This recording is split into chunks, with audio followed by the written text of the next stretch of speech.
में खड़े हैं। क्या हुआ? लाए? बोले कैसे लाए?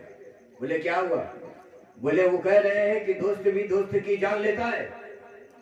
तो रब ने कहा जाओ जाओ मेरे फरिश्ते जाओ, एक बार आओ जाओ और जाकर मेरे खलील से कह दो अगर दोस्त बुलाए तो दोस्त जाने से घबराता है। अगर कोई दोस्त बुलाए तो क्या दोस्त जाने से घबराता है। इतना कहना और चले आना। जब मलकुल मौत आए कहा इब्राहिम खलीलुल्लाह ने मेरे दोस्त ने क्या कहा? तो कहा अगर दोस्त बुलाए तो क्या दोस्त जाने से घबराता है। इतना सुनना था। हजरत इब्राहिम खलीलुल्लाह ने कहा तो देर न कर जल्दी ले चल, इसलिए कि मौत से किसको रिश्तेदारी है। आज मैं कल तुम्हारी बारी है। कोई नहीं बचेगा, कोई नहीं बचेगा, सबको मरना होगा। मगर देखिए एक एक बंदे ऐसे रहे हैं, मलकुल मौत को भी आना जाना पड़ा है, लेकिन हमारा हाल ये है कि हमें मौत का कोई टेंशन ही नहीं है। नहीं है ना? बज वालों को तो खास तौर से नहीं है।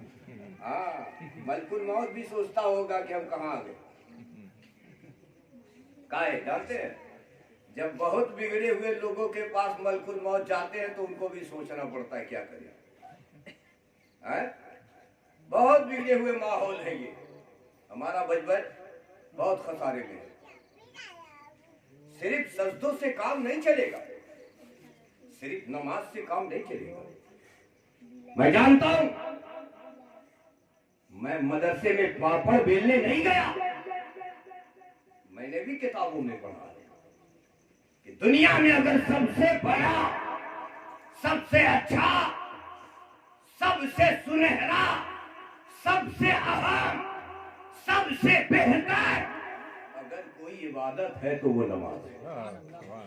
ये मुझे भी मालूम है, लेकिन इससे भी अफसर कुछ और चीजें हैं। अगर वो नहीं है तो नमाज नहीं है। वो चीज नहीं है तो नमाज नहीं है। क्या है? हमारा ईमान है। ईमान है तो ईमान के बगैर हम कहां नमाज की बात की? ईमान वाले तो है ही है। कहा कैसा ईमान? कैसा ईमान है? बताना चाहिए कैसा ईमान है, तब बताना पड़ेगा। ईमान की पहचान बतानी होगी। अगर ईमान की पहचान आपने बता दिया इतने चीजों पर हमारा ईमान है, तो फिर पूछा जाएगा अकीदा बता। अकीदा क्या है? तो अकीदा बताना होगा। अगर उसमें पास कर गए तब आपका मामला साफ सुथरा होगा, है ना? तब जाके नमाज की बारी आती है। ईमान और अकीदा दोनों अगर कंप्लीट तो नमाज पढ़ो, और अगर इसी में कमी है तो पहले इसे बनाओ, बाद में नमाज पढ़ लेना। ये मेरा ऐलान है और ये मेरी तरफ से नहीं है। 1450 बरस पहले जिस महबूब पे कुरान नाज़िल हुआ उसी महबूब का ऐलान है। उसी महबूब का ऐलान है। ईमान सबसे अव्वल, ईमान सबसे प्रथम, ईमान सबसे पहले। किन चीजों पर ईमान लाओ? तो आपने सीधे सीधे पढ़ना शुरू किया आमन्तु बिल्लाहि व मलाइकतिहि व कुतुबिहि व रुसुलिहि वल यौमिल आखिर वल क़द्र खैरिहि व शर्रिहि मिनल्लाहि तआला वल बाअस बअदल मौत। इतना ही पढ़ेंगे तो ये तो ईमान मुजमल। मुफस्सल बताओ। तब आप कहेंगे आमन्तु बिल्लाहि कमा हुवा बि अस्माइहि व सिफातिहि व क़बिलतु जमी अहकामिहि इक़रारुम बिल लिसान व तस्दीकुम बिल क़ल्ब। ये ईमान की पहचान है। बजबज की नगरी में घूमो, पूछो कि कितने लोगों को ये याद है? पूछिए कितने लोगों को याद है? बस इतना जानते हैं कि नमाज पढ़ो सबसे अच्छा चीज है, नमाज पढ़ो। मैं बताऊंगा आपको, हाँ, सर झुका लो, अल्लाह माफ कर देगा। तो कहाँ झुका ले, कहाँ झुका ले? एक मेरा नबी ही ऐसा नबी है जिसने हर इरादे का जवाब कुरान में छुपा दिया। और ये कुरान अताए इलाही है, अता रब की तरफ से है। अगर जैसे जैसे कुरान नाजिल हुआ है वैसे वैसे कुरान दे दिया गया होता तो आज हमारा हाल क्या होता है? जैसे जैसे कुरान नाजिल हुआ अगर वैसे वैसे मिला होता तो मियां हाल क्या होता? सीधे सीधे सीख लिया, जिब्रील ने पढ़ा या नबी ने पढ़ा। अबे जिब्रील की क्या मजाल है कि वो नबी को पढ़ा दे? जिब्रील की कहां ताकत जो नबी को पढ़ाए? ये एहसान है मेरे नबी का कि जिब्रील नबी की बारगाह में तोहफा लाने के लिए अल्लाह ने तुझे पसंद कर लिया, वरना मीकाईल से भी काम हो गया होगा, इसराफील से भी काम हो गया होगा, इसराइल से भी काम ले लिया गया होता। लेकिन फरिश्तों से भी अल्लाह चाहता तो काम ले लेता। ये मेरे नबी की मोहब्बत है, जिब्रील तुझी को पसंद किया। तो जिब्रील ने नहीं कहा कि मैंने पढ़ाया, मगर मुल्ला ने कहा कि नबी को जिब्रील ने पढ़ाया। अब बेचारा मुल्ला को कौन समझाए?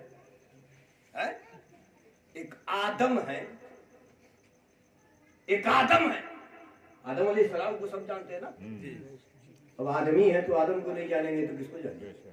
है ना, सब तो आदमी है ना। हाँ, आदम अलैहिस्सलाम कितनी लैंग्वेज जानते थे, कितने लैंग्वेज का इल्म था, कितना इल्म था? बताइए, आपके बाप है कोई इसमें? कितनी नॉलेज, कितने जबान का इल्म था आदम? सब चुका। जब बाप के इल्म का पता नहीं है तो बाप जिसे बाप कहे बेटा उसे भाई कहे।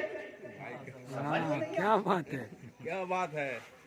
बाप जिसे बाप कहे बेटा उसे भाई कहे, ये कैसे होगा?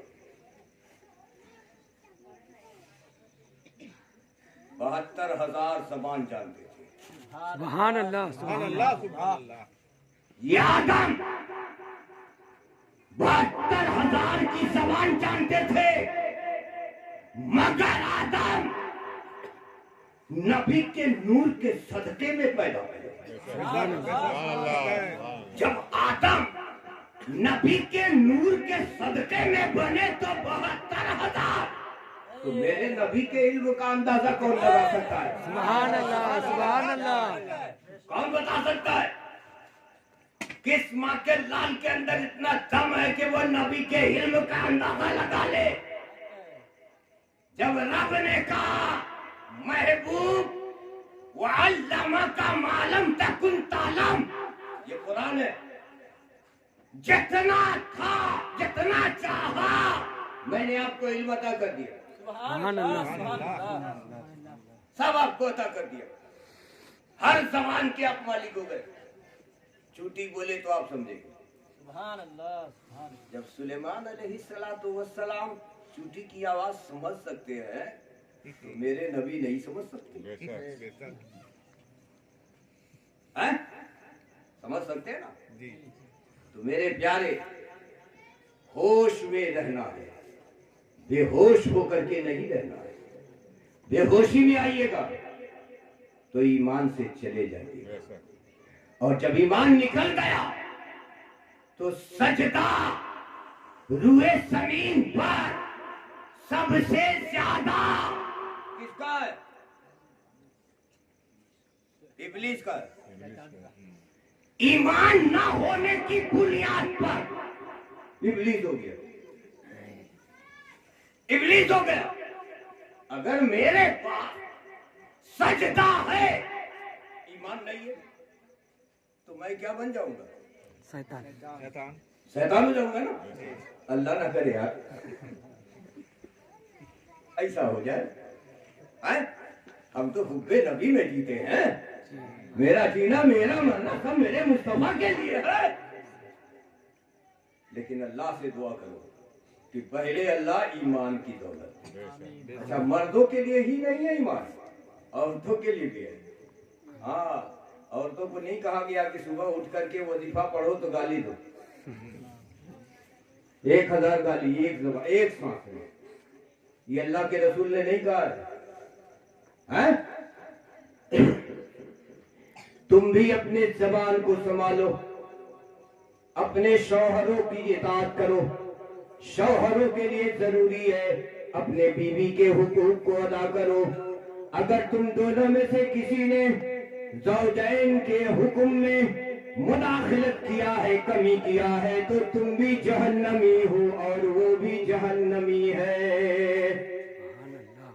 ये कहीं और का फतवा नहीं है, ये किसी मुफ्ती बरेली का नहीं है, ये अल्लाह के रसूल का फतवा है ना।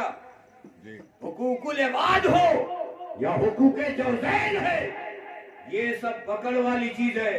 कल हश्र के मैदान में सारी नेकियां एक तरफ, हुकूकुल इबाद एक तरफ। हम जा रहे जन्नत की तरफ, बड़े मस्त हैं। हुक्म हो गया रब का कि चलो जन्नत में, तुम्हारा हर काम ठीक ठाक है, जाओ जाओ जन्नत में जाओ। बीवी ने आवाज दी है, लाई कैसा, मेरा हक अदा नहीं किया, तूने इसे जन्नती बना दिया। तो कहा मांग ले अपना हक, मांग ले। जब वो आवाज देगी, मियां कहाँ चले, कहा जन्नत में अल्लाह का हुक्म हुआ है, कहा नहीं जा सकते, मेरा दे के जाओ। कहां से लाओगे, दुनिया थोड़ी है। चल भैया इनसे नहीं उनसे मांग के ले लेंगे, यहाँ कोई देने वाला नहीं है। अब हुक्म हुआ तो मियाँ जी गए 12 के भाव में, जा रहे थे इधर, मुंह घुमा लिए इधर। अब कहा जहन्नम में, जितना तुम्हारा हक मारा हूं उतना भोगूंगा, तब ना जाऊंगा जन्नत में, उतने दिन जलाया जाऊंगा, है ना। तो ये जान लीजिएगा, और तब तक जलाया जाऊंगा जब तक मेरी बीवी मुझे माफ नहीं कर देती, जब तक मेरा पड़ोसी मुझे माफ नहीं कर देता, जब तक जिसका हक मैंने खाया वो मुझे माफ नहीं कर देता, जब तक मैंने जिसे समझाया सताया वो मुझे माफ नहीं कर देता, तब तक मुझे जहन्नम में चलना पड़ेगा, और जहन्नम से कोई बचा नहीं सकता। पीर साहब हो या कोई साहब हो, इसीलिए पीर साहब लोग पहले ही हाथ पे हाथ रखवा के वादा करवा लेते। हुकूकुल्लाह और हुकूकुल इबाद का ख्याल रखना बेटा, वरना कल हश्र में मैं भी कह दूंगा ये मेरा बेटा नहीं है। साफ साफ मामला है ना। तो पीर साहब क्या करेंगे, वो जब देखेंगे कि तो हुकूकुल इबाद के मसले में फंस चुका है, तो पीर साहब कहेंगे अस्सलाम वालेकुम, जाओ उधर, पहले ही समझाया था ना, यहाँ तो उल्टा पुल्टा कर रहा थे, जाओ हुक्म है रब का, जाओ जहन्नम में। तो ये हाल होगा। तो अल्लाह के नेक बंदो, ये अच्छा मौका है, बरसी मनाने आए हैं, अपने लिए भी कुछ कर लिया जाए। बोलिए ना इंशाअल्लाह, सब बोलिए, डर डर के मत बोलिएगा। आज जुआ हो, शराब हो और गांजा यहाँ ज्यादा है ना, गांजा ज्यादा है।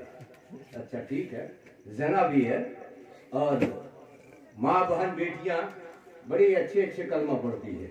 इनको बेचारे को पहला कलमा, दूसरा कलमा, तीसरा कलमा, चौथा कलमा, पांचवा कलमा, छठा कलमा, सातवां कलमा, आठवां कलमा याद नहीं है इनको, लेकिन गाली एक जबान में न जाने कितने गाली याद है। हाँ, खैरियत नहीं है, ये हालात हैं। तो बताओ कि अब हम मिलाद मनाएं चाहे रोज मनाएं, हर रात मिलाद करें, तो इस मिलाद से कोई फायदा होगा? बोलिए ना साहब। हम औरतों से नहीं बुलवा सकते, नहीं तो इतना जोर से बोलती ना कि पूरा माल पाड़ा दहल जाता। लेकिन आप माल पाड़ा में रह के नहीं बोल पा रहे, हमको शर्म आ रही है ना जी। अगर औरतों से बुलवाना होता ना